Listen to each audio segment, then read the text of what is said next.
Considering that world-famous naturalist David Attenborough has warned us that we are going downhill in our desire to self-destruct within the next 100 years.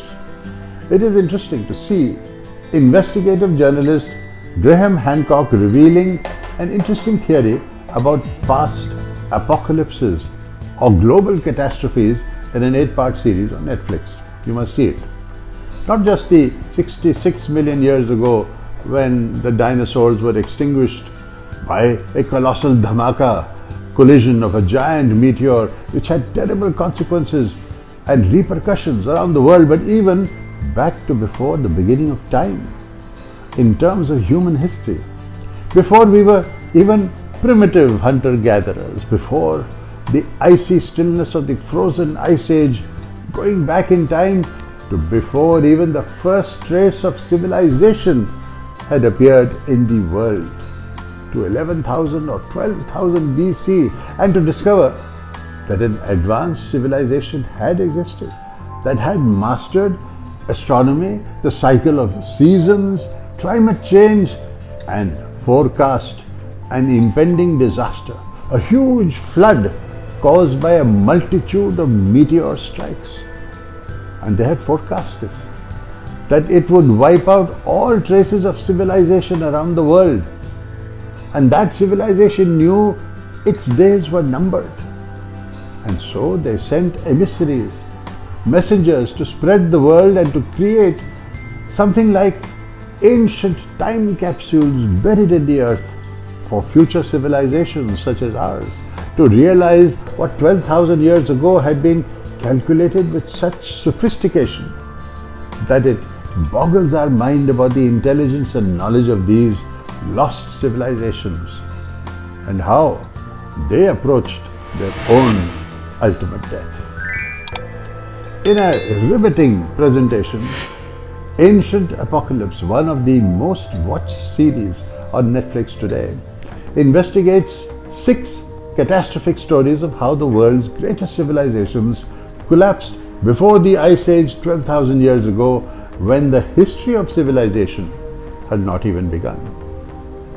Of course, what Graham Hancock doesn't say is that today we may be on the verge of collapse again.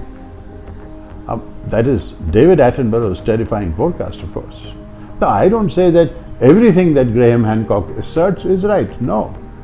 Nor do I believe that every mainstream academician is dogmatic and resistant to change.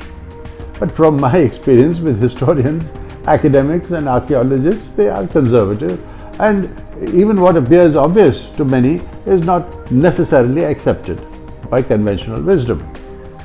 For instance, what suddenly happened to the Indus Valley civilization? All the answers are debunked. What happened to the Saraswati River? Much larger, huger than the Ganga. You could not see the other side the bank, and which simply vanished. Why cannot history give us an answer? And I will agree that the point of view of the series is quite Western-centric, though it is stimulating.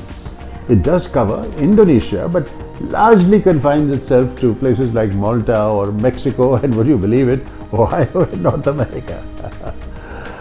Of course, this is similar to Eric von Daniken's famous description of ancient landing strips in Peru in his book Chariot of the Gods, that they use these as indicators, markers for landing. And these gigantic astronomical features exist even today. What were they about? Graham Hancock surprisingly did not come to India or touch upon the ancient science of the megaliths of India and what they tell us about time and the death of ancient civilizations. But his is a fresh perspective that challenges accepted wisdom. It is a refreshing look at what might have been and merits more research and greater acceptance and understanding of what the ancients perhaps knew. Just possibly, we may be able to use some of that information to avert another oncoming catastrophe for the world, which year on year is getting more and more clearly defined. Each episode raises a new mystery, and in the end, all the mysteries connect together into one overwhelming mystery, a history of mystery. I recommend Ancient Apocalypse for its contemporary investigative relevance. My rating for Ancient Apocalypse: 8 out of 10.